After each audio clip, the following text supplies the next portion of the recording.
Hello students, this is Jyotsna and welcome to you all on my YouTube channel Learn with Jyotsna। स्वागत है आप सभी का एक बार फिर से मेरी YouTube चैनल पर, जिसमें आज की क्लास में हम लोग CDP के 30 क्वेश्चंस डिस्कस करेंगे और इसके साथ ही साथ हम लोग इंग्लिश के भी हिंदी के भी 30 क्वेश्चंस डिस्कस करेंगे, जो आपके लिए बहुत ही ज़्यादा हेल्पफुल होने वाले हैं आप किसी भी टीचिंग एग्ज़ाम्स में। स्पेशली 2021 में आपका CTET का जो है उसके लिए ये और यूपी टेट का है उसके लिए स्पेशली ये क्वेश्चंस आपके लिए हैं।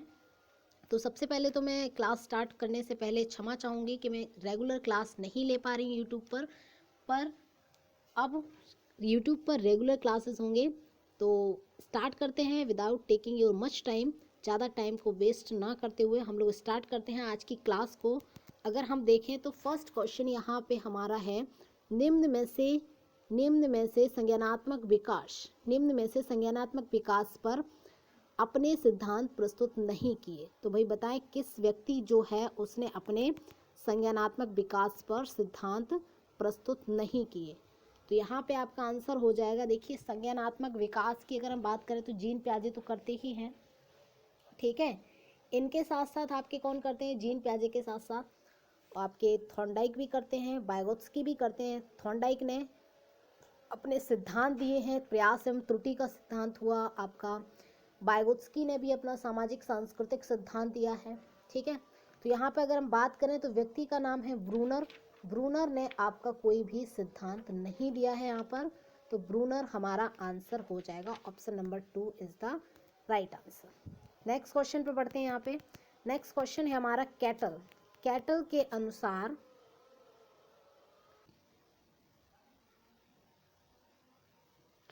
देखिए, फिर हमारा नेक्स्ट क्वेश्चन है यहाँ पर, नेक्स्ट क्वेश्चन है क्वेश्चन नंबर 2।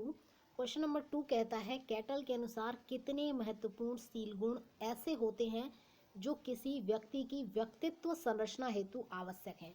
तो कैटल की अगर हम बात करेंगे तो कैटल ने आपके शील गुण बताए हैं जिनकी बात हम यहाँ पे करने वाले हैं। तो टोटल अगर हम बात करें तो अकॉर्डिंग टू द कैटल आपका आंसर हो जाएगा ये 16 शील गुण हैं जो आपके कैटल ने बताए हैं। तो ये आप याद रखेंगे, इंपॉर्टेंट रहेगा।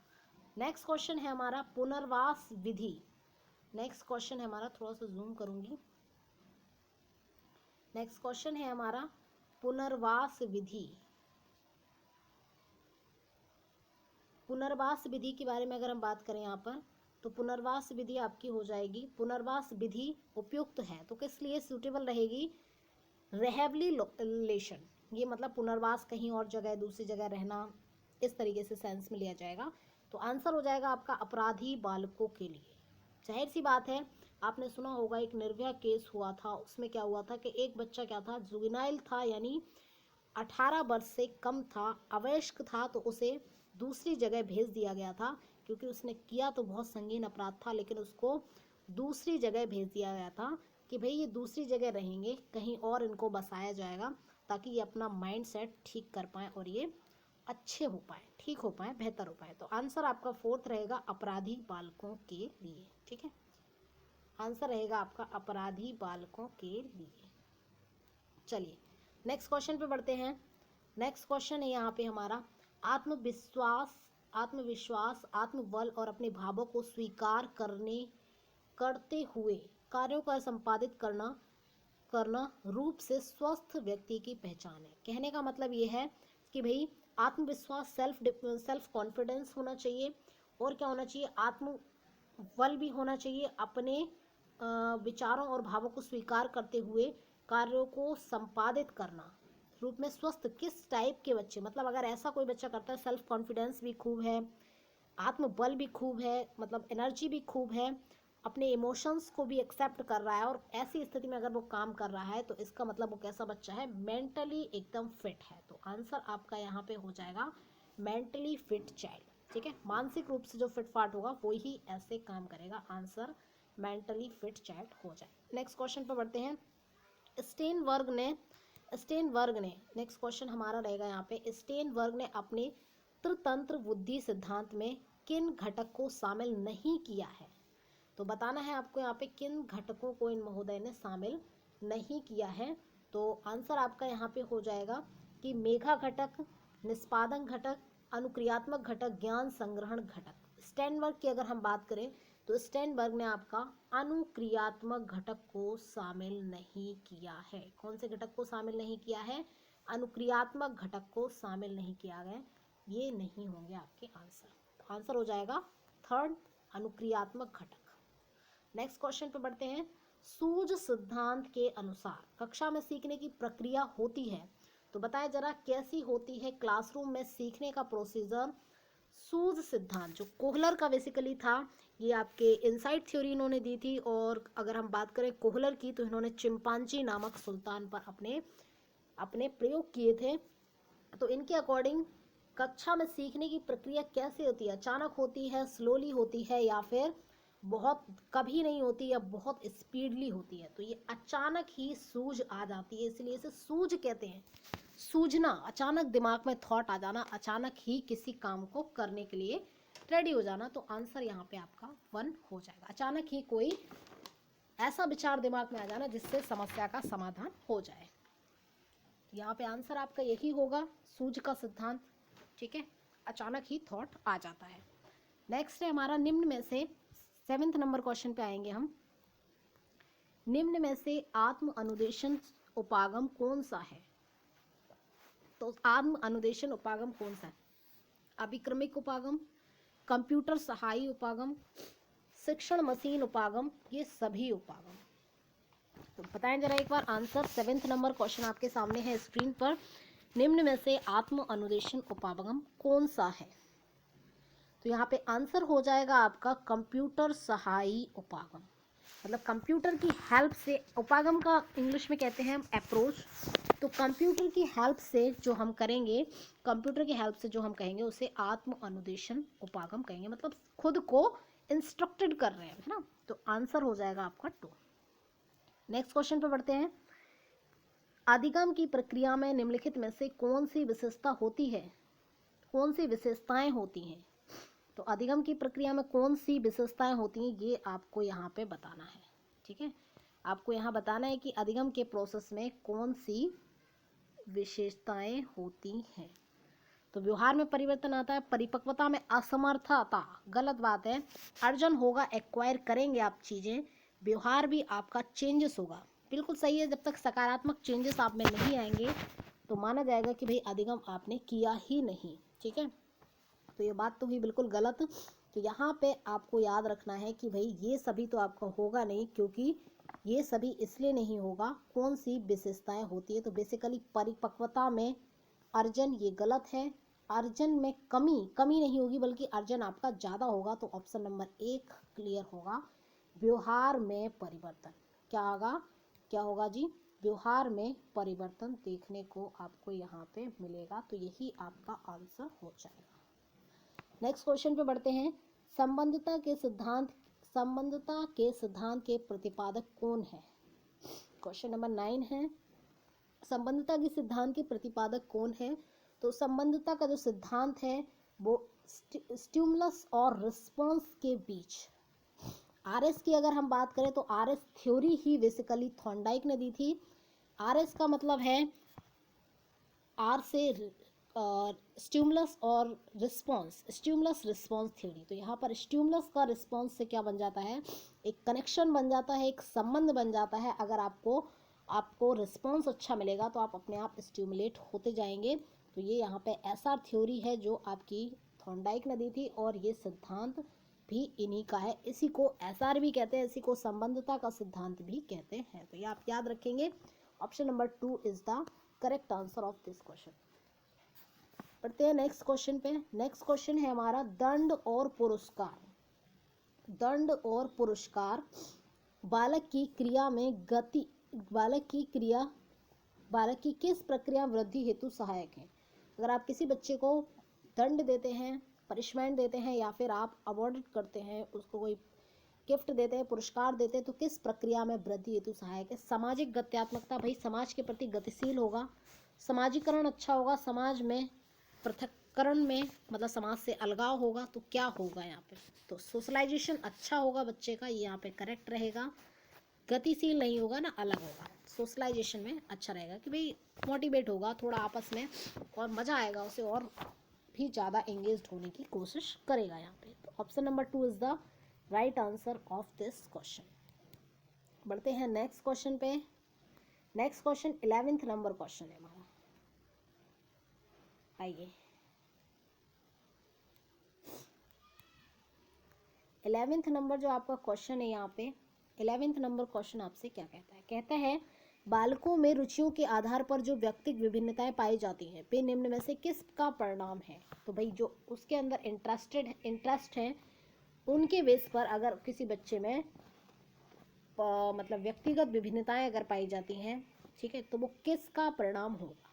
एज का, उसके लैंगिक विविधता का, अनुभाविक पृष्ठभूमि का। भाई अनुभाविक मतलब अनुभव के अकॉर्डिंग कर रहा है ऐसा, प्रदत्त अवसरों से बहुत ज़्यादा अपॉर्चुनिटीज़ मिली है इसलिए कर रहा है। लैंगिक विभेदकता मतलब लड़का है लड़की है ऐसा कुछ है तो इस वजह से कर रहा है, या एज की वजह से कर रहा है। तो आंसर हो जाएगा अनुभाविक पृष्ठभूमि का, मतलब अनुभव है उसका, इस अकॉर्डिंग वो ऐसी चीज़ें कर रहा है। तो ये रिजल्ट इसका होगा ऑप्शन नंबर 3 आपका करेक्ट हो जाएगा यहाँ पर। चलिए नेक्स्ट क्वेश्चन पे बढ़ते हैं। आजकल माध्यमिक स्तर के विद्यालयों में निम्नलिखित में से किस पैटर्न के अनुसरण पर सर्वाधिक जोर दिया जा रहा है? तो भाई यहाँ पर अपर प्राइमरी यानी माध्यमिक विद्यालयों की बात की जा रही है, 9th 10th। तो किस पैटर्न के अनुसार अनुसरण पर सर्वाधिक जोर दिया जा रहा है? तो कौन सा पैटर्न चल रहा है? दैनिक कालांश अवधि में वृद्धि पर, मतलब उसका पीरियड बढ़ाया जाए। छात्रों में कॉलेज समय को बढ़ाने पर कि कॉलेज का टाइमिंग बढ़ाया जाए। शिक्षण सत्र को बढ़ाने पर कि भाई 12 महीने से ज़्यादा पढ़ाया जाए एक साल में, ये चीज़ें हों, या फिर उपरोक्त सभी।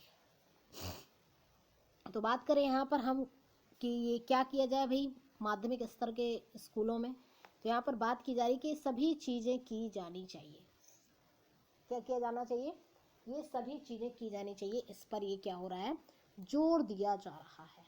तो ऑप्शन हो जाएगा आपका 4 यहाँ पर करेक्ट। नेक्स्ट क्वेश्चन की तरफ बढ़ते हैं जो है आपका क्वेश्चन नंबर 13।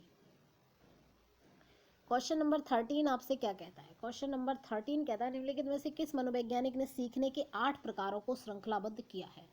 तो किस व्यक्ति ने एक पिरामिड दिया है, इसने सीखने के 8 प्रकार बताए? तो सबको पता होगा गेने ने अपनी हायरार्की बताई है। रॉबर्ट एन गेने जो एक व्यक्ति हैं जिन्होंने अधिगम के 8 टाइप को सारे मनोवैज्ञानिकों का मिश्रण कर लिया है, मतलब सारे मनोवैज्ञानिकों जितने थ्योरीज दी हैं उन सभी को एक करके उन्होंने एक 8 टाइप का ऐसा बना दिया है पिरामिड, जिसमें उन्होंने 8 प्रकार के अधिगम की बात की है। तो ये गेने की हायरार्की कही जाती है। तो Robert N Gagne option number 2 is the correct answer. Robert N Gagne option number 2 is the correct answer. चलिए पढ़ते हैं नेक्स्ट क्वेश्चन पे। अब क्वेश्चन नंबर 14 है आपका आजकल माध्यमिक कक्षाओं में लेखन शिक्षण पर अधिक बल दिया जा रहा है। माध्यमिक की बात की जा रही है, सॉरी प्राथमिक यानी प्राइमरी की बात की जा रही है कि लिखने पर, बच्चों की लिखने की कला जो कॉलीग्राफी जिसको हम कहते हैं वो अच्छी हो, इस पर ज़्यादा एम्फेसिस किया जा रहा है। तो जिससे कि छात्र प्राथमिक कक्षा में सुलेख करें, सुलेख थोड़ी करवाना है, छात्र भाषा संबंधी विभिन्न अभ्यास करें। तो भाषा संबंधी अभ्यास करें, ठीक है पर ज़्यादा ठीक है नहीं यहाँ पे ये, क्योंकि भाषा संबंधी अभ्यास का लिखने से कोई खास मतलब यहाँ पे नहीं बैठ रहा। भाषा वाचन एवं लेखन का साथ साथ अभ्यास करें, मतलब पढ़ें भी साथ साथ और लिखना भी सीख जाए, दोनों सीख जाए। भाषा संबंधी उत्तम अभिव्यक्ति का ज्ञान प्राप्त करें। तो भाषा संबंधी उत्तम अभिव्यक्ति जब होगी जब आप लिख के जो बोल रहे हैं उसे लिखना भी सीखें, तो ये चीज़ें बेहतर होंगी, लिख कर भी अपनी बातों को एक्सप्रेस कर पाएँ, तो ये बेहतर होगा। यहाँ पे ऑप्शन नंबर 4 इंपॉर्टेंट क्वेश्चन रहेगा, ये पूछा गया क्वेश्चन। आइए बढ़ते हैं नेक्स्ट क्वेश्चन पे। 15 नंबर क्वेश्चन है जब बालक लगभग 2 से 3 वर्ष का हो जाता है तो बालकों में सामूहिक खेलों के प्रति एक समांतीकरण उत्पन्न होने लगते हैं।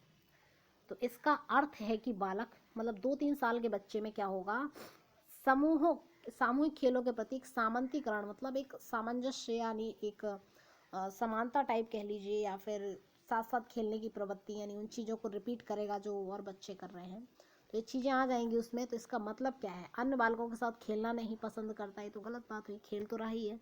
अन्य बालकों के साथ समूह में एक्टिव रहता है, ठीक है।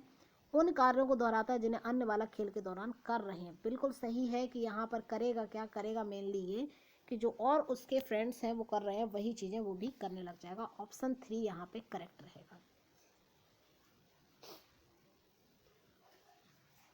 तो आप लोग बताते रहें, कमेंट भी करते जाएं वीडियो पर कि भाई कैसी आपको ये क्लास लग रही है, क्या कुछ इसमें और सुधार करने की आवश्यकता है, और साथ ही साथ चैनल को सब्सक्राइब अभी तक नहीं किया हो तो सब्सक्राइब करते रहें और वीडियो को लाइक ज़रूर करें। आप लोग वीडियो देखते हैं लेकिन आप लोग वीडियो को लाइक नहीं करते हैं और चैनल को सब्सक्राइब नहीं करते हैं, जिससे मैं डिमोटिवेट भी कई बार हो जाती हूँ। तो यही आप लोगों से एक रिक्वेस्ट है कि भाई चैनल को सब्सक्राइब ज़रूर करें और हो सके तो वीडियो को शेयर कर दें, है ना, ताकि हमें भी मोटिवेशन मिले, हम आपके लिए और भी बेहतर कर पाएँ।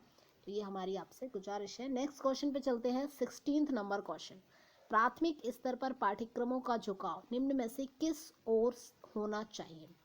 प्राइमरी की यहाँ पे बात हो रही है कि अगर आपका जो सिलेबस है, करिकुलम है, उसका झुकाव किस ओर ज़्यादा, मतलब किस चीज़ को ज़्यादा आपका जो करिकुलम है उसे ज़्यादा ध्यान में देना चाहिए। तो आंसर हो जाएगा आपका बाल अभिवृद्धि के समस्त पक्षों की ओर, मतलब बच्चों का वृद्धि हो, विकास हो, इसके सारे एस्पेक्ट, सोशियोलॉजिकल डेवलपमेंट हो, मेंटल डेवलपमेंट हो, फिजिकल डेवलपमेंट हो, मोरल डेवलपमेंट हो, इमोशनल डेवलपमेंट हो, सर्वांगीण यानी समस्त पक्षों पर वृद्धि, हर तरीके से उसका विकास वृद्धि होना चाहिए, इसकी बात यहाँ पर की जा रही है। तो 16th का आपका आंसर हो जाएगा ऑप्शन नंबर 4।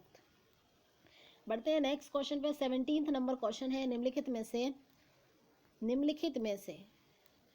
एक मिनट भी, चलिए नेक्स्ट क्वेश्चन है हमारा यहाँ पे 17th नंबर क्वेश्चन, निम्नलिखित में से किसके द्वारा एक बालक के निम्नलिखित में से, एक मिनट भी, चलिए नेक्स्ट क्वेश्चन है हमारा, निम्नलिखित में से किसके द्वारा एक बालक के विकास का निर्धारण किया जा सकता है। भैया आपके को किसी बच्चे के डेवलपमेंट का निर्धारण करना है कि कितना इसका डेवलपमेंट होगा, कितना हुआ है, ये सब चीज़ें पता करना है। तो क्या करेंगे आप, अनुवांशिक संरचना से आप पता करेंगे कि भाई इसका अनुवांशिक की कैसी चीज़ें हैं, माता पिता कैसे थे, हेरिडिटरी चीज़ें देखेंगे आप। अनुवांशिकता वातावरण दोनों को जटिल संरचना के द्वारा, यानी वातावरण भी कैसा है कि बच्चा किस एनवायरनमेंट में रहता है ये भी देखेंगे आप, कि केवल अनुवांशिकता को देखेंगे या फिर केवल आप वातावरणीय दबावों को देखेंगे कि वातावरण कैसा है, इस पर ही बल देंगे। बालक संबंधी उन वातावरणीय दबावों द्वारा जो विद्यालय द्वारा नियंत्रित है, तो विद्यालय से संबंधित एक्टिविटीज़ को आप यहाँ पर देखेंगे।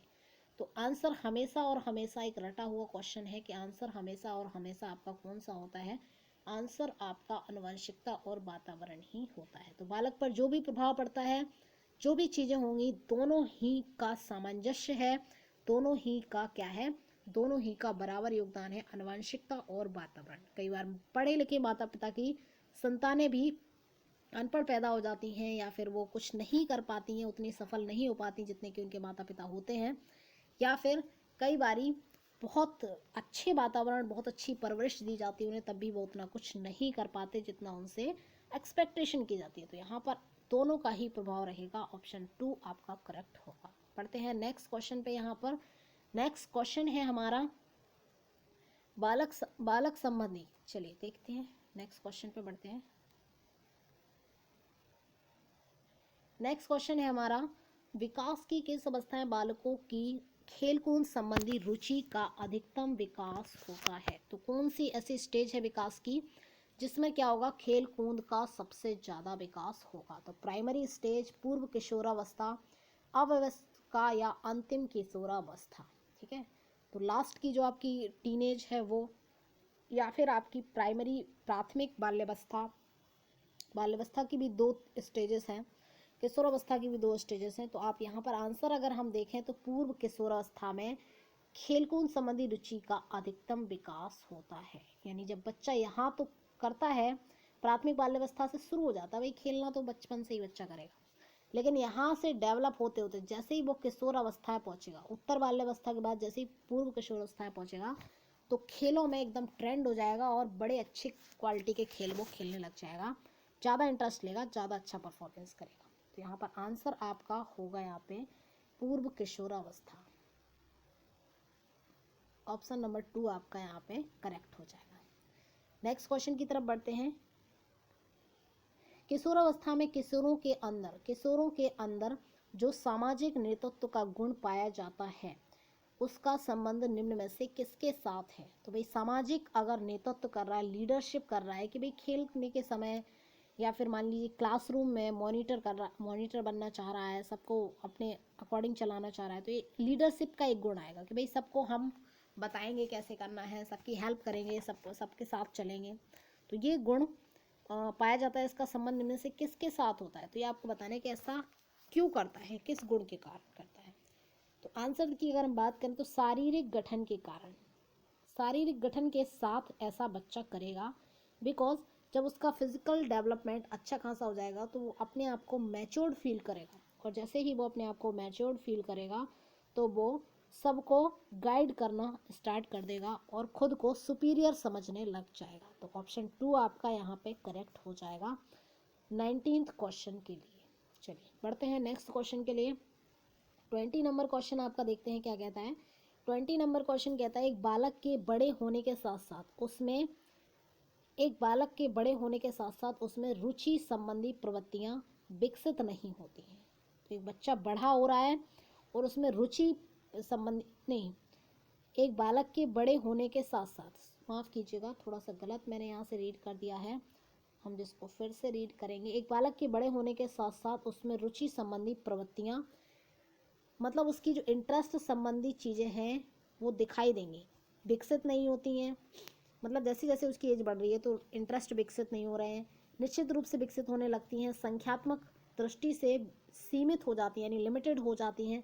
संख्यात्मक और गुणात्मक, संख्या में बहुत ज़्यादा होंगे उसके इंटरेस्ट, ये भी चाहता हूँ मैं, वो भी करना चाहता हूँ, ये भी, पर क्वालिटी उनकी रफ होगी। कि जैसे मान लीजिए हम बहुत ज़्यादा खेलना पसंद करते हैं, बहुत ज़्यादा शोर मचाना पसंद करते हैं, तोड़ फोड़ करना पसंद करते हैं, क्वालिटेटिव नहीं रहेगी या फिर संख्या में ज़्यादा रहेगी। तो आंसर आपका 2 यहाँ पे करेक्ट होगा कि निश्चित रूप से विकसित होने लगती है। जैसे जैसे एज बढ़ेगी सब चीज़ें अपने पसंद से करना बच्चा पसंद करेगा। छोटे में तो कुछ भी पहना दिया पहनने लग गया, कुछ भी खिला दिया खाने लग गया, और जैसे ही जैसे वो बड़ा हो जाएगा तो वो चाहेगा कि जैसा मैं चाहता हूँ सब लोग वैसा ही मेरे लिए करें। तो यहाँ पे ऑप्शन 2 आपका अगेन करेक्ट हो जाएगा। पढ़ते हैं नेक्स्ट क्वेश्चन के लिए।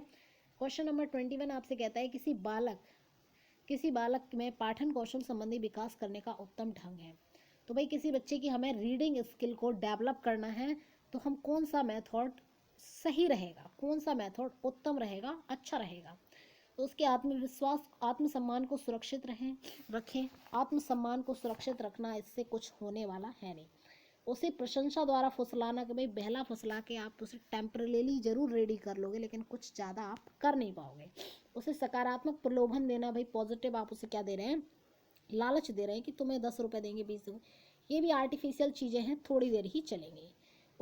उसके प्रेरकों का मार्गांतीकरण करें। बिल्कुल सही है कि उसे एक ऐसे प्रेरक से मोटिवेट करें, ऐसी चीज़ें उसे सच्चाई का रास्ता दिखाएं कि देखो अगर तुम ऐसा कर लोगे बेटा तो ऐसा ऐसा तुम लाइफ में कर पाओगे और तुम्हारे लिए इतना कुछ सब कुछ हो जाएगा और तुम एक सक्सेसफुल इंसान बन जाओगे। तो उसके प्रेरक जो है उनके लिए मार्गांतीकरण करें। ऑप्शन नंबर 4 यहाँ पे सही हो जाएगा 21वें क्वेश्चन के लिए, अच्छा रहेगा।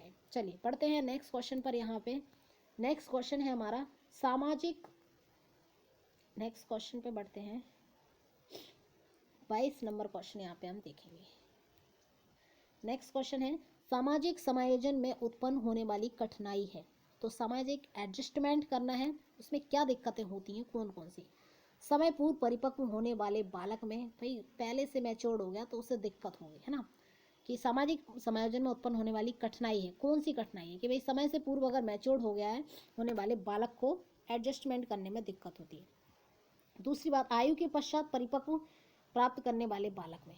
तीसरा ऑप्शन कहता है केवल, मतलब ये दूसरा ऑप्शन ये कह रहा है कि भाई आयु एज बहुत हो गई, 20 साल का हो गया लेकिन अभी दिमाग आया केवल 15 साल वाला दिमाग चल रहा है।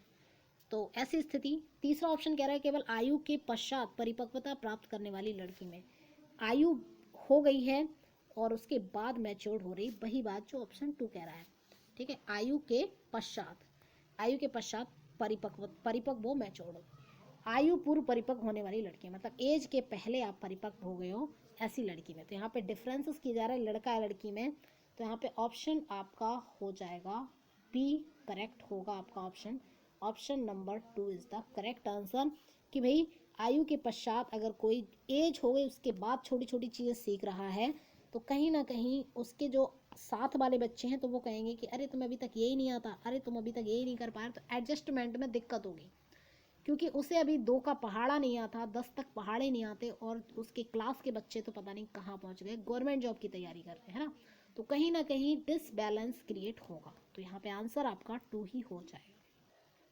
बढ़ते हैं नेक्स्ट क्वेश्चन की तरफ। नेक्स्ट क्वेश्चन हमारा क्या कहता है, मानसिक दृष्टि से पिछड़े बच्चों की पहचान की जा सकती है। भाई मेंटली रूप से रिटायर्ड हैं बच्चे, पीछे पहुंच गए हैं, पिछड़ गए हैं, उनका कैसे पहचान करेंगे आप? निष्ठा के आधार पर, शक्ति के आधार पर, इनमें से कोई नहीं। ऑप्शन नंबर 3 कहता है अनुशासनहीनता के आधार। बिल्कुल सही है, उनकी अनुशासनहीनता आपको बता देगी कि भाई ये बच्चा है कैसा, पिछड़ गया है कहीं ना कहीं, है ना।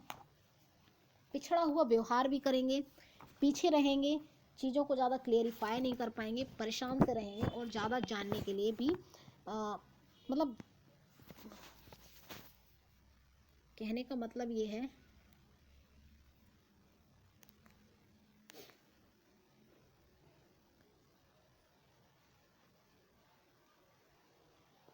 देखिए क्वेश्चन कह रहा है हमारा यहाँ पे, क्वेश्चन हमारा यहाँ पे कह रहा है, क्वेश्चन क्या कहता है, क्वेश्चन पे आते हैं फिर से। मानसिक दृष्टि से पिछड़े बच्चों की पहचान की जा सकती है। कि भाई कैसे करेंगे? अनुशासनहीनता के आधार पर। मतलब ये कि कोई बच्चा अगर अनुशासनहीनता कर रहा है क्लास में, टाइम पर काम करके नहीं ला रहा है, टाइम पर चीज़ों को नहीं समझ रहा है, पीछे रह गया है क्लासरूम में, तो उसकी एक्टिविटीज़ से आप पता कर पाएंगे कि भाई ये पिछड़ गया है ना, मेंटली पिछड़ा है ना, मानसिकता इसकी डेवलप नहीं हो पाएगी। तो ऑप्शन 3 यहाँ पे करेक्ट हो जाएगा। बढ़ते हैं नेक्स्ट क्वेश्चन पे, जो हमारा कहता है 24 नंबर क्वेश्चन है। देखते हैं क्या कहता है 24 नंबर क्वेश्चन।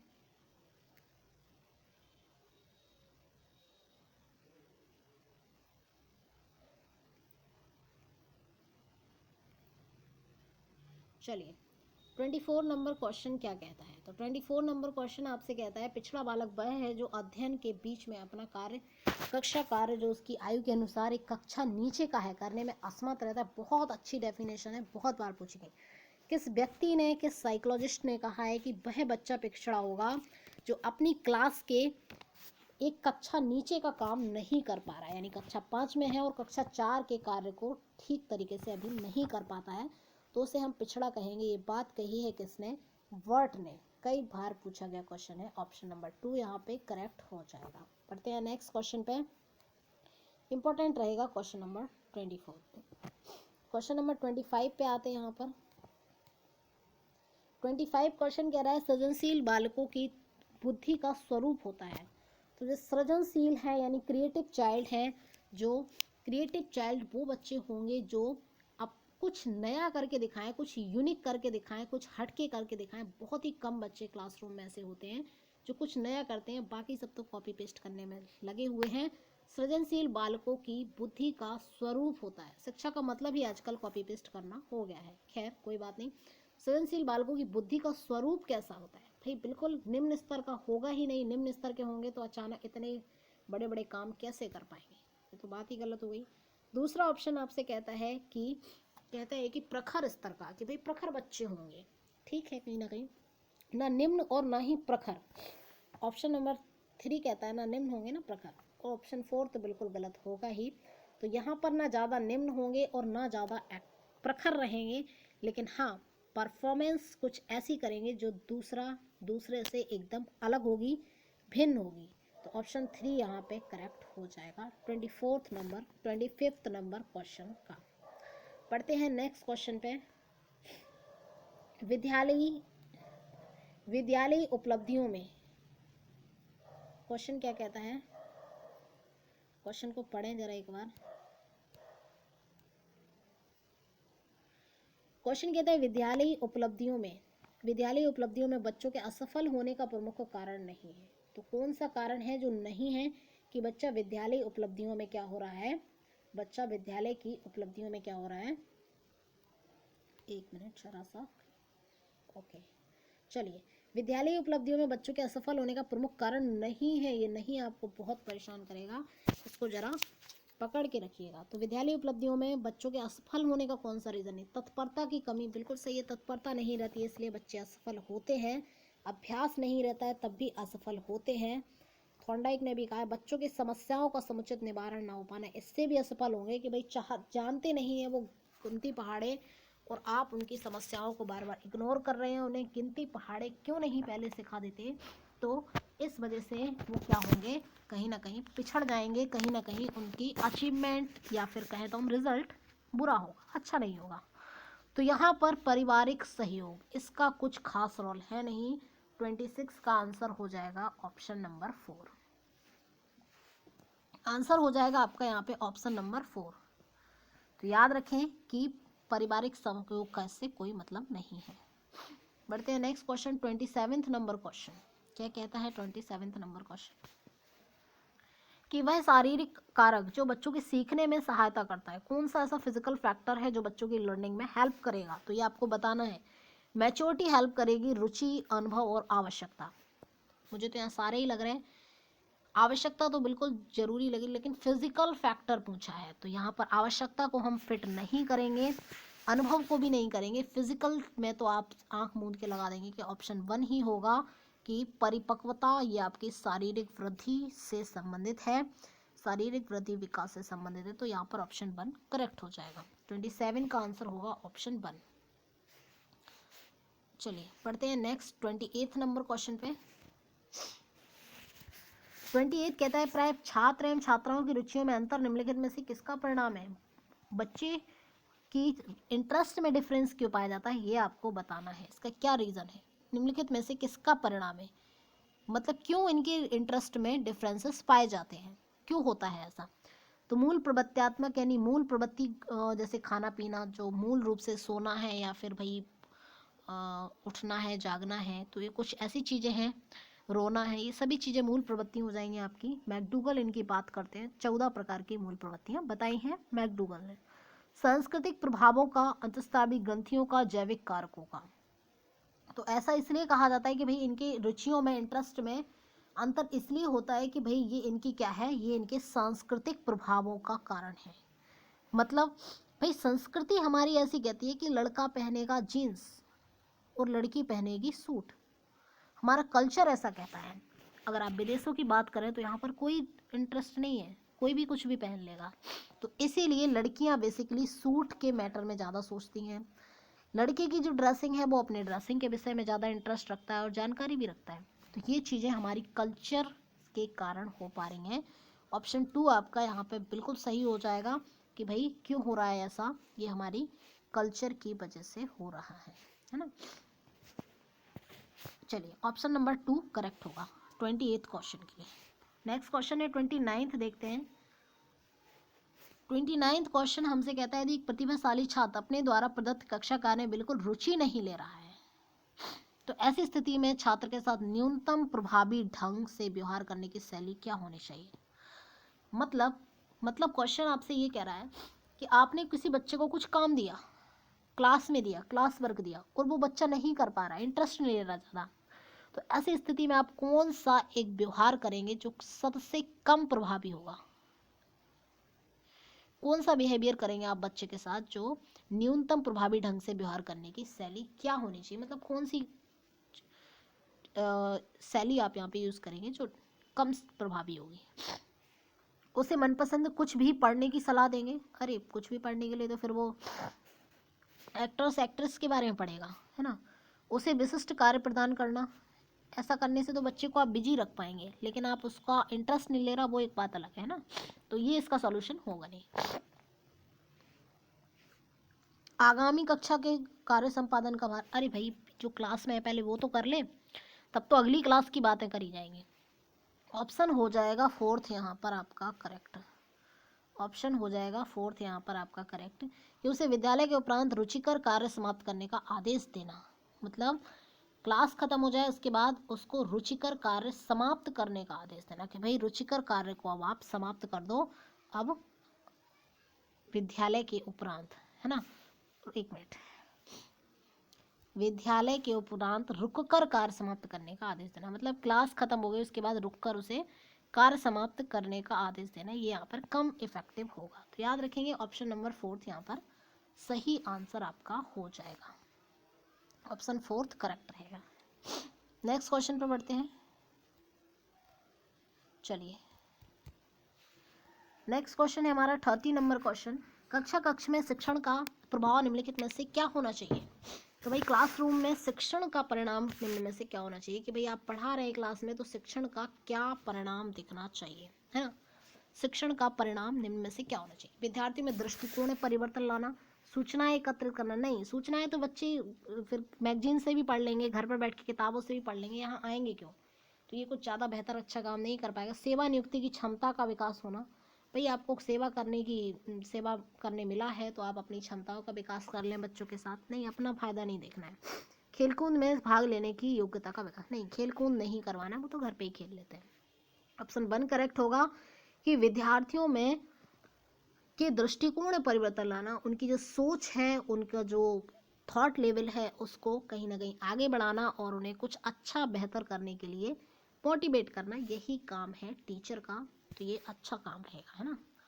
चलिए आगे बढ़ते हैं। देखिए आपके 30 क्वेश्चन हुए यहाँ पे खत्म, 30 क्वेश्चन यहाँ पे हुए खत्म जो कि रिलेटेड थे आपके CDP यानी चाइल्ड डेवलपमेंट एंड पेडागोजी। सारे ही क्वेश्चंस आपकी हेल्प करने वाले हैं सीटेट के अंदर, और 2021 का जो आपका 2021 तो हम कहेंगे नहीं, इसे पहुंच गया है 2022 में यूपी टेट, तो 2022 का ये जो आपका यूपी टेट जो जनवरी में ऑर्गेनाइज होने वाला है, कंडक्ट होने वाला है, उसमें आपकी बहुत हेल्प करने वाले हैं। तो कहीं ना कहीं इन क्वेश्चंस को छोड़िएगा मत, आपकी हेल्प करेंगे ये। बढ़ते हैं नेक्स्ट आगे, हम अब डिस्कस करेंगे हिंदी की क्वेश्चंस, डिस्कस करेंगे हिंदी के 30 क्वेश्चन। CDP हुई समाप्त, 30 क्वेश्चंस थे आज की क्लास में। अब पहुंचते हैं हम लोग हिंदी के क्वेश्चंस पर। चलिए पढ़ते हैं। पहला क्वेश्चन है मोस्ट इम्पोर्टेंट टॉपिक बहुभाषिकता, मल्टीलिंगुअलिज्म। सबको पता है भाई क्लास में ये सब चीज़ें तो मिलेंगी, आपके लिए स्पेशली स्कूल तो बनाया जाएगा नहीं। सभी धर्म को मानने वाले, सभी भाषाओं को जानने वाले, सभी प्रकार के, सभी प्रवृत्ति के बच्चे आपको क्लास में मिलेंगे। तो बहुत सारी भाषाएं जो जानते हैं उन्हें कहते हैं बहुभाषिकता। भाषा सिखाने बहुत बड़ी बाधा है, मोस्ट इम्पोर्टेंट क्वेश्चन, ये क्वेश्चन तो आपका आना ही है, इसका कुछ हो नहीं सकता। बहुत सारी भाषाएं सिखाने बड़ी बाधा है, तो बाधा ये कभी होगी नहीं, ये हमेशा पॉजिटिव जाएगा, ये आपके लिए नेगेटिव पॉइंट नहीं है। भाषाई समृद्धि को खतरे में डाल देती है, नहीं खतरा नहीं है, फिर नेगेटिव। भाषा सीखने में बाधा उत्पन्न करती है, फिर नेगेटिव। बाधा ये नहीं है, भाषा सीखने एक महत्वपूर्ण संसाधन है। मोस्ट रिपीटेड क्वेश्चन, ये आपके लिए हमेशा ही क्या होगा, एक रिसोर्सेज रहेंगे ये आपके लिए, जो आपकी हेल्प करेंगे आपको बहुत सारी चीज़ें सीखने में, है ना। तो भाषा सीखने में ये एक महत्वपूर्ण संसाधन की तरह से आप यूज़ करेंगे, एज अ टीचर भी आप इसे संसाधन की तरह यूज़ करेंगे। ऑप्शन 4 करेक्ट होगा। नेक्स्ट क्वेश्चन पे बढ़ते हैं। बच्चे निम्न देखिए क्वेश्चन है हमारा, बच्चे विद्यालय आने से पहले भाषा के चारों कौशलों पर, most important question, most repeated question, 4 साल से तो मैं ही इसे रिपीटेड होते हुए देख रही हूँ। हिंदी में नहीं तो साइकोलॉजी में आ जाएगा, CDP में नहीं तो आपका और किसी भाषा में, इंग्लिश में आ जाएगा, कहीं ना कहीं देखने को मिल जाएगा, ये ऐसा क्वेश्चन है। 2020 मतलब इसके पहले जो यूपी टेट हुआ था उसमें आपका EBS में आके टपक गया था ये क्वेश्चन, है ना। तो क्वेश्चन कहता है कि बच्चे विद्यालय आने से पहले भाषा के चारों कौशलों पर पूर्ण अधिकार रखते हैं, मतलब सारे कौशल उन्हें आते हैं, है ना। दूसरा कहता है, ऑप्शन 3 कहता है कोरी स्लेट होते हैं, मतलब कुछ आता नहीं उन्हें। भाषा का ऐसा तो है नहीं भाई, कोरी स्लेट तो होते नहीं, क्योंकि ये थोड़ा बहुत तो अपने घर से सीख साख के आते हैं, बातों बातों में सिखा देते हैं मम्मी पापा, सीख ही जाते हैं, है ना, पढ़े पढ़े लेटे लेटे सीख जाते हैं। भाषा का समुचित उपयोग करने में समर्थ नहीं होते, भाई समुचित उपयोग करने में ये समर्थ नहीं होते, बताइए जरा क्या होगा। तो उपयोग तो ये कर लेते हैं, मम्मी पानी दे दो, खाना दे दो, सब बोल लेते हैं, है ना, हर चीज़ें, कोरी स्लेट भी नहीं होंगे, उपयोग तो ये कर लेते हैं। अपनी भाषा की नियमबद्ध व्यवस्था, बस ये नियम नहीं जानते कि हमने बोला यहाँ पे तो हमने क्या है, एक प्रोनाउन है। आई मैं है, ये आपका एक प्रोनाउन है। पानी ये आपका एक नाउन है। या फिर फूड, ये आपका एक नाउन है। तो ये नियम नहीं जानते कि इसको नाउन कहते हैं, उसको प्रोनाउन कहते हैं। तो ये बेचारे ये जानते नहीं, इसलिए इनके लिए ये ऑप्शन ही 2 हो जाएगा, है ना। बाकी तो ये यूज कर लेते हैं, ग्रामेटिकल नहीं है, नियमबद्ध व्यवस्था नहीं जानते हैं। ऑप्शन 2 करेक्ट हो जाएगा। बढ़ते हैं नेक्स्ट क्वेश्चन पे। नेक्स्ट क्वेश्चन आपका कहता है भाषा का प्राथमिक रूप है। तो भाषा का प्राथमिक रूप कौन सा है? सांकेतिक है, संज्ञा व्याकरणिक है, लिखित है, मौखिक है? बताएं जरा। ऑप्शन नंबर 1 हो जाएगा कि प्राथमिक भैया संकेतिक भाषा है। प्राथमिक रूप क्या है? संकेतिक रूप है। ऑप्शन 1 करेक्ट होगा। फिर मौखिक है, फिर लिखित है ना। तो प्राथमिक रूप कौन सा है? सांकेतिक है, जो आप लोग याद रखेंगे। नेक्स्ट क्वेश्चन पर बढ़ते हैं। क्वेश्चन तो बड़ा दिख रहा, पर है कैसा ये तो देखते हैं जरा, करते हैं इसका पोस्टमार्टम। चलिए जी, नेक्स्ट क्वेश्चन आपका क्या कहता है, देखिए। नेक्स्ट क्वेश्चन आपका कहता है यहाँ पर ये कि भाई गणित, विज्ञान, सामाजिक विज्ञान की कक्षाएं एक तरह से भाषा की ही कक्षाएं हैं। बिल्कुल सही है। सब में आप लिखेंगे तो हिंदी में या इंग्लिश में किसी एक भाषा का प्रयोग तो आप करेंगे, जाहिर बात है। इस कथन के समर्थन में कौन सा तर्क सबसे कमजोर है? इस कथन का आपको समर्थन करना है तो कौन सा सूटेबल कम रहेगा, है ना, कम सूटेबल रहेगा। विभिन्न विषयों के शिक्षण में भाषा शिक्षण का एक मुख्य उद्देश्य होता है। भाई विभिन्न विषयों के शिक्षण, बहुत सारे विषय आप अगर पढ़ा रहे हैं, अलग अलग विषय, तो भाषा शिक्षण का एक मुख्य उद्देश्य होता है, मतलब भाषा शिक्षण का एक उद्देश्य होगा। दूसरा ऑप्शन कहता है विभिन्न विषयों की अवधारणात्मक समझ के व्यक्ति भी भाषा विशेष में होती है, कि भाई विषय की अवधारणा है, जो कॉन्सेप्ट है, उसकी समझ भी आप भाषा अभिव्यक्ति भी भाषा विशेष में होती है, कि किसी भाषा में ही समझेंगे, है ना। चलो ये भी ठीक कह रहा है। नेक्स्ट है विभिन्न विषयों की अवधारणाएं किसी भाषा विशेष से बनती हैं। अवधारणा ही भाषा से बनेंगी, कह रहा नहीं, अवधारणाओं का भाषा से बनने का कोई संबंध नहीं है। हाँ, उसे आप समझ सकते हैं, ये तो कहीं ना कहीं फिर भी ठीक है। नेक्स्ट है विभिन्न विषयों के अध्ययन अध्यापन है भाषा साधन का कार्य करती है। बिल्कुल सही है। भाषा क्या है? एक हेल्प करेगी, सबसे सूटेबल आपका यहाँ पर हो जाएगा। कि आपका तर्क सबसे कमजोर होगा कि केवल और केवल क्या कर रही है? एक साधन बनी हुई है। केवल और केवल कहाँ तक सीमित है? एक साधन के रूप में ही सीमित है। ये आपका कमजोर होगा, जबकि ये अवधारणाएं बनाने में भी हेल्प कहीं ना कहीं ज़्यादा करती है, और समझ में भी सबसे ज़्यादा हेल्प करती ही है, वो तो सभी को पता। भाषा शिक्षण का उद्देश्य होता है, ये भी सही है कि भाई आप पढ़ रहे कहीं ना कहीं भाषा में भी बच्चा प्रोफिशिएंट होता चला जाएगा। ऑप्शन 4 यहाँ पे आपका हो जाएगा करेक्ट आंसर। ऑप्शन 4 करेक्ट हो जाएगा। बड़ा है लेकिन अच्छा क्वेश्चन है, थोड़ा दिमाग लगाने वाला क्वेश्चन है। चलिए बढ़ते हैं नेक्स्ट क्वेश्चन पे। तमिल भाषी सुहेल प्राय प्राय भजन को भजन कहता है। एक व्यक्ति है, बच्चा है, सॉरी, तमिल भाषा में, मतलब तमिल भाषा में बातचीत करता है, यानी उसकी मातृभाषा, वहाँ पर कहें हम क्षेत्र विशेष की भाषा तमिल है, तो भजन को भजन कह देता है ना। भाषा के शिक्षक के रूप में आप क्या करेंगे? तो ऐसे बच्चे का आप करेंगे क्या? कैसे उसे सुधारेंगे? सोहेल की त्रुटि के लिए डांटेंगे नहीं, मारना डांटना ये सब हमें नहीं करना है। तमिल और हिंदी भाषा का तुलनात्मक अध्ययन करते हुए महाप्राण ध्वनियों से युक्त भाषिक सामग्री का प्रयोग करेंगे। तो ये कहीं ना कहीं ठीक लगा है कि तमिल और हिंदी, भाई तमिल में भजन कहता है, हम लोग भजन कहते हैं, तो दोनों भाषाओं का तुलनात्मक अध्ययन करवाएंगे, ठीक लग रहा है बात। फिर महाप्राण ध्वनियों के बारे में भी उसे थोड़ी नॉलेज देंगे, है ना। फिर आगे बढ़ते सुहेल को बताएंगे कि सही शब्द भजन है। अरे ये सही थोड़ी ना है, उसकी नज़र में तो ये भी सही है भजन, क्योंकि उसकी भाषा में वो नॉलेज रखता है, तो उसके लिए तो भजन भी सही है ना। आपकी नज़र में भजन सही है। भजन शब्द का बार बार उच्चारण नहीं, एक एक शब्द का अगर हम बार बार उच्चारण करवाएंगे तो दिन भर हम कितनी हिंदी में शब्द बनते हैं भैया, सबका उच्चारण ही करवाते रह जाएंगे, कुछ और तो कर नहीं पाएंगे। तो ऑप्शन यहाँ पर 2 बिल्कुल करेक्ट हो जाएगा। ऑप्शन 2 आपका बिल्कुल करेक्ट हो जाएगा, जो आपको याद रखना है। Option number 2 is the right answer, ठीक है। Option number 2 is the right answer, 2 आपका करेक्ट होगा। चलिए बढ़ते हैं नेक्स्ट क्वेश्चन 36 क्वेश्चन पर। ट्राई कीजिए इस क्वेश्चन को। क्वेश्चन कहता है उपचारात्मक शिक्षण किस प्रकार का कार्य है? रेमेडियल टीचिंग किस टाइप का काम है, एक्टिविटी है, या फिर कहें किस टाइप का टास्क है? तो आदेश देना, इंस्ट्रक्शन नहीं देना भैया, हम हिटलर नहीं है, नकारात्मक भी नहीं है, सिद्धांत भी नहीं है, अनुदेशनात्मक, कि भैया अनुदेशन देंगे बच्चे को, क्या करेंगे, आदेश नहीं देंगे, ऑर्डर नहीं देंगे, अनुदेशन देंगे, इंस्ट्रक्शन देंगे कि देखो ऐसे ऐसे करना है बेटा, आपने ये गलत किया है, इस तरीके से आप इसको करके सुधार सकते हैं, ये नहीं, ऐसे नहीं, ऐसे करना है। तो अनुदेशात्मक ठीक है, ऑप्शन 2 सही रहेगा। नेक्स्ट पर बढ़ते हैं। 37 नंबर क्वेश्चन क्या कहता है, इसकी भी सुनते हैं। 37 नंबर क्वेश्चन कहता है कि प्रवाहमयता, मतलब कहने का ये कि प्रवाहमयता यानी फ्लुएंसी मौखिक अभिव्यक्ति की एक महत्वपूर्ण विशेषता है, कि भाई ये आप अगर हम कहें कि मौखिक अभिव्यक्ति कर रहे हैं, एक्सप्रेस कर रहे हैं बातों को, तो उसकी एक बहुत बड़ी विशेषता है, इंपॉर्टेंट विशेषता है। किसके निम्नलिखित में से किसकी प्रवाहमयता का संबंध सर्वाधिक है, किससे है, किससे है सबसे ज़्यादा फ्लुएंसी का संबंध, फ्लुएंसी का रिलेशन किससे है।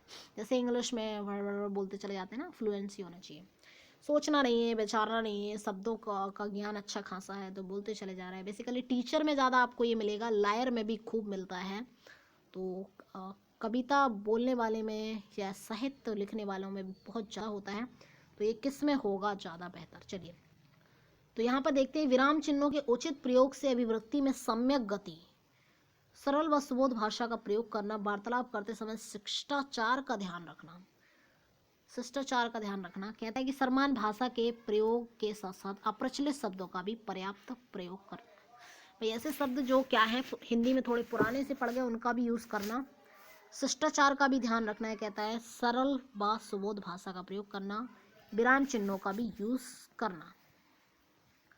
बताएं जरा, तो आंसर हो जाएगा कि भाई विराम चिन्हों के उचित प्रयोग में से अभिव्यक्ति में सम्यक गति लाना, तो विराम चिन्हों का भी प्रयोग करना, ये आपका क्या रहेगा, यहाँ पे संबंध रखता है कि भाई फ्लुएंसी तो है लेकिन कहीं ना कहीं रुकना भी तो जरूरी है ना, कि भाई क्लियरिफिकेशन या फिर बात को ज़्यादा इम्फेसिस डालना या महत्व देना, तो कहीं ना कहीं आपको यहाँ पर रुकना भी, विराम चिन्ह का यूज़ भी जरूरी है। ऑप्शन 1 करेक्ट हो जाएगा।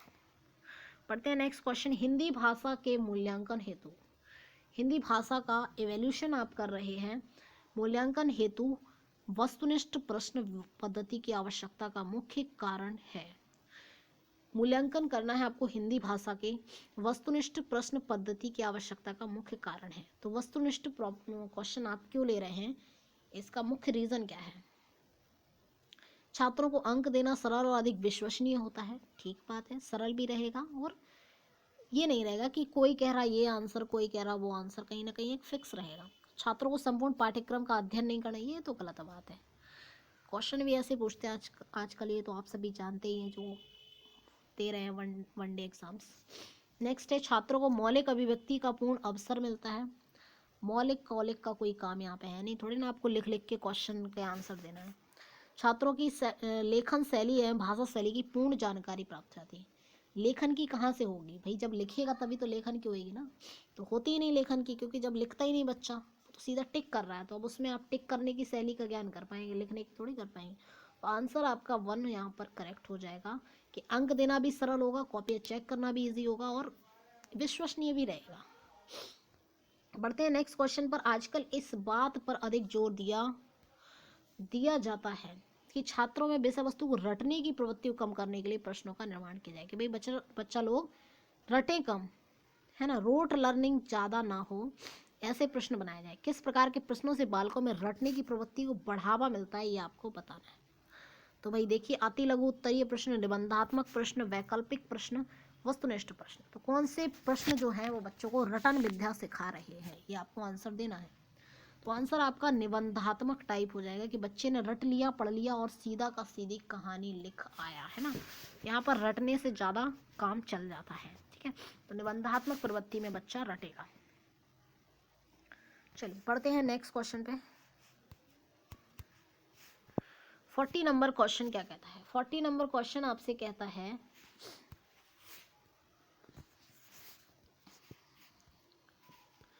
नंबर क्वेश्चन कहता है, कहानियां बच्चों के भाषा विकास में किस प्रकार सहायक है। तो स्टोरीज कैसे बच्चे का लिंग्विस्टिक डेवलपमेंट करती हैं, यानी भाषाई विकास करती हैं, भाषिक नियम भी सिखाती हैं, ठीक है। बच्चों के खाली समय का सदुपयोग करने में भी हेल्प करती है, बिल्कुल ठीक है, लेकिन भाषाई विकास तो इससे होगा नहीं। ये पाठ्य पुस्तक का सबसे महत्वपूर्ण हिस्सा है, ठीक है, बच्चों का इंटरेस्ट कहीं ना कहीं ये जागृत करती हैं, बच्चों की कल्पना शक्ति, सृजनात्मक और चिंतन को बढ़ावा देती हैं। ये बहुत सारे पक्षों की बात कर रहा है ये अच्छा ऑप्शन आपके लिए मिल गया यहाँ पे, कि कहीं ना कहीं बच्चे चिंतन भी करेंगे, क्रिएटिव भी रहेंगे और कुछ ना कुछ इमेजिनेशन भी करेंगे। ऑप्शन 2 यहाँ पर सही रहेगा, सॉरी ऑप्शन 4 यहाँ पर सही रहेगा, ठीक है। तो ऑप्शन 4 आपका यहाँ पर बिल्कुल सही है 40वें क्वेश्चन के लिए। देखिए, चलिए पढ़ते हैं आगे नेक्स्ट क्वेश्चन पर। हिंदी भाषा की पाठ्य पुस्तक में लोकगीतों, जूम करेंगे थोड़ा सा, चलिए नेक्स्ट क्वेश्चन कहता है हमारा, हिंदी भाषा की पाठ्य पुस्तक में लोकगीतों को शामिल करने का कौन सा उद्देश्य सबसे कम इम्पोर्टेंट है? कि भाई लोकगीत भी शामिल कर लिए गए हिंदी में, तो सबसे ज़्यादा कम इम्पोर्टेंट क्या है इसमें से, कौन सा उद्देश्य सबसे कम महत्वपूर्ण है? लोकगीतों को शामिल करने का कौन सा उद्देश्य ज़्यादा अच्छा नहीं है? लोकगीतों के से संबंध राज्यों की जानकारी देना, बिल्कुल अच्छी बात है। लोकगीतों से जैसे आप राजस्थान का अलग होता है भैया, अगर हम बात करें उत्तर प्रदेश का तो आप बेसिकली बहुत सारे लोकगीत हैं। लोकगीतों की रसानुभूति बच्चे क्या करेंगे? फिर है यहाँ पे लोकगीतों के माध्यम से भारत की सांस्कृतिक विशेषताओं से परिचित कराना, बिल्कुल अच्छी बात है। ये तो बड़े बड़े उद्देश्य हो जाएंगे, लेकिन छोटा मोटा उद्देश्य बस यही है कि कम से कम उस जगह के बारे में जान तो जाओ। तो कम इम्पोर्टेंट तो यही है कि उस जगह के बारे में जान जाओ। ऑप्शन 1 यहाँ पे कम इम्पोर्टेंट है, ऑप्शन 1 करेक्ट हो जाएगा। बढ़ते हैं नेक्स्ट क्वेश्चन पे। 42वां नंबर क्वेश्चन क्या कहता है? 42 नंबर क्वेश्चन कहता है, भाषा की प्रकृति के संबंध में कौन सा कथन उचित नहीं है? कि भाई आपको यहाँ पर लैंग्वेज की का नेचर बताना है कि कौन सा सही नहीं है, उचित नहीं है। भाषा कठोरता से व्याकरणिक नियमों का अनुकरण करती है, बिल्कुल, मतलब कह रहा है स्ट्रिक्टली ये व्याकरणिक नियमों के अनुसार ही चलेगी। अरे भैया, पहले हम बच्चे हैं जब घर में रहते हैं, बहुत सारे अनपढ़ लोग भी हैं जिनने कभी किताबें खोली भी नहीं, वो भी बोलने में कितने दक्ष होते हैं। तो ये बात, ये इस कथन को सीधा सीधा नकार रही है कि ऐसा नहीं है। जो बच्चे कभी स्कूल गए ही नहीं है, जो जो लोग कभी इस किताबें जिन्होंने खोली ही नहीं, वो भी कितने अच्छा बोल लेते हैं, इवन अपने विचारों को व्यक्त कर लेते हैं। तो यही बात गलत है यहाँ पर, यही बात गलत है कि ये पूरी तरह से नियमों से चलती है। नहीं, नियम से नहीं चलती है ये भाषा। तो बच्चे पहले ही सीख लेते हैं, नियम तो स्कूल में सिखाए जाते हैं, हर जगह तो नियम नहीं सिखाए जाते ना। तो यही गलत है, ऑप्शन 1 आपका करेक्ट हो जाएगा, बाकी की तरफ देखेंगे ही नहीं। चलिए नेक्स्ट पे बढ़ते हैं। प्राथमिक स्तर पर आप कहानियां कविताओं में किस पक्ष को सबसे, चलिए प्राइमरी लेवल की अगर हम बात करें तो आप कहानियां कविताओं में किस पक्ष को सबसे ज़्यादा महत्वपूर्ण मानते हैं? कहानी को मानते हैं, कविताओं को? बताइए। प्रत्यक्ष उपदेशात्मक,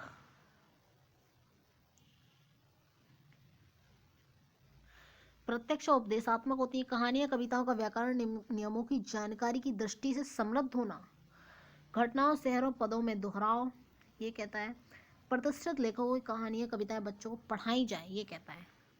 यहाँ पर अगर हम देखें तो आंसर आपका 2 करेक्ट हो जाएगा कि कहानियां कविताओं का व्याकरणिक नियमों की जानकारी की दृष्टि से समृद्ध होना, कि भाई ये जानकारी ज़्यादा दे देते हैं। कहीं ना कहीं कहानियाँ पढ़ेंगे, साथ साथ हम ग्रामर भी सीख जाएंगे, साथ साथ व्याकरण भी पढ़ते जाएंगे और कहानी भी सीखते जाएंगे और चिंतन भी हमारा होगा, साथ साथ बहुत सारी चीज़ें हो जाएंगी। तो ऑप्शन 2 यहाँ पे अगेन आपका करेक्ट रहेगा 43 के लिए।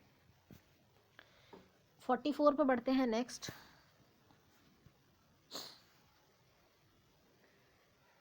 44 क्या कहता है? भाषा शिक्षण का निर्माणकारी उपागम। भाषा शिक्षण का कौन सा उपागम भाई?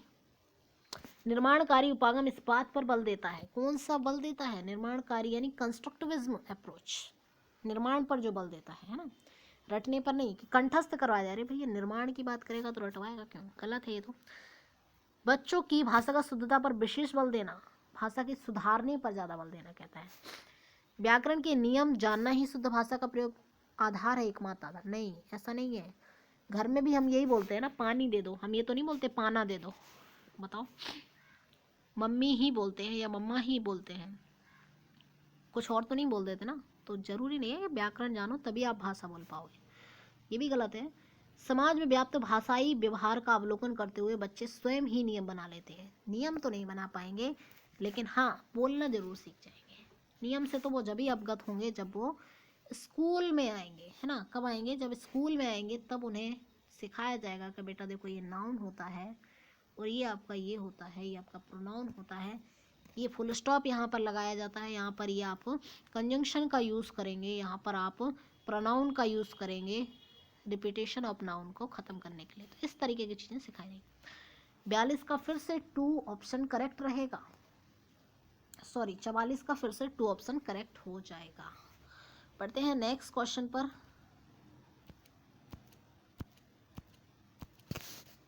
चलिए 45 नंबर क्वेश्चन देख लेते हैं। 45 क्या कहता है? 45 नंबर क्वेश्चन कहता है उच्च प्राथमिक स्तर पर कौन सा भाषा शिक्षण का उद्देश्य नहीं है कि अपर प्राइमरी लेवल 1 6 से 8 पर आप पहुंचेंगे पढ़ाने के लिए, 6 से 8 में पहुंचेंगे पढ़ाने के लिए, तो कौन सा उद्देश्य नहीं है पढ़ाने का?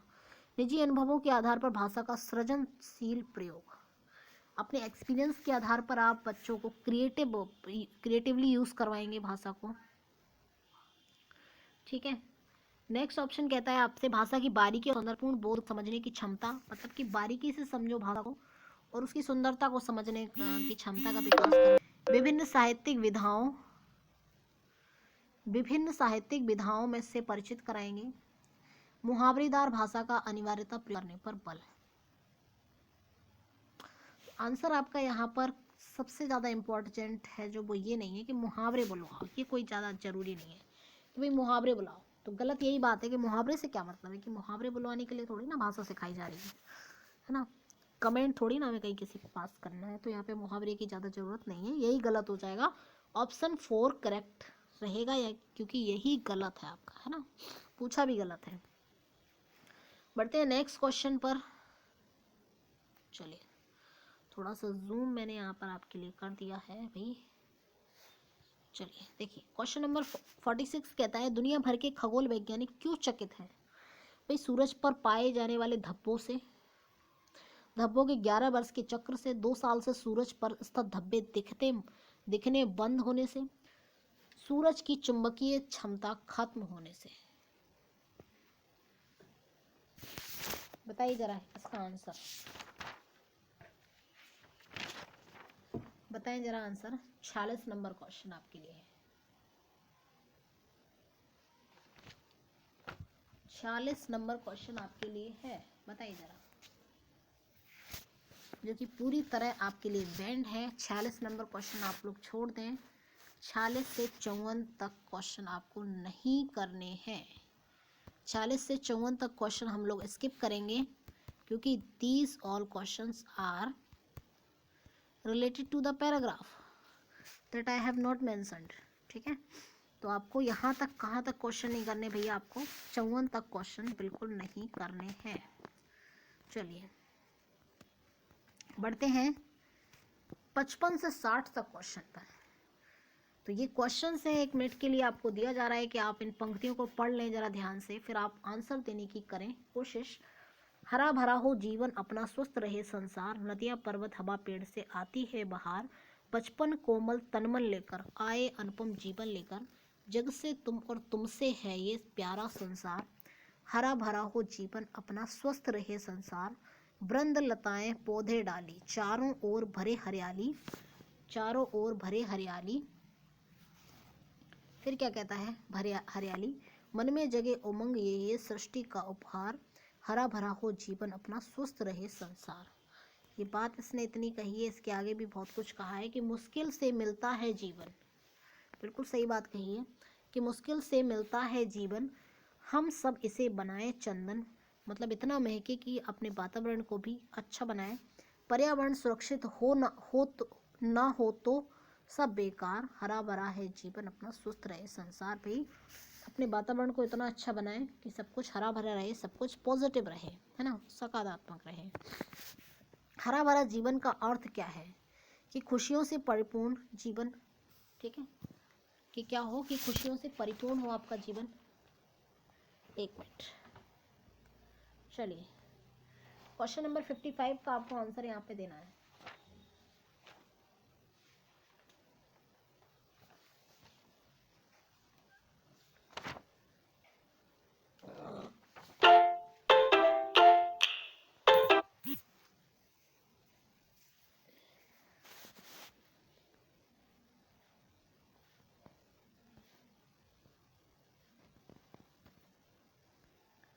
ठीक है जी। तो ये आपको क्वेश्चन का आंसर देना है, हरा भरा जीवन का अर्थ।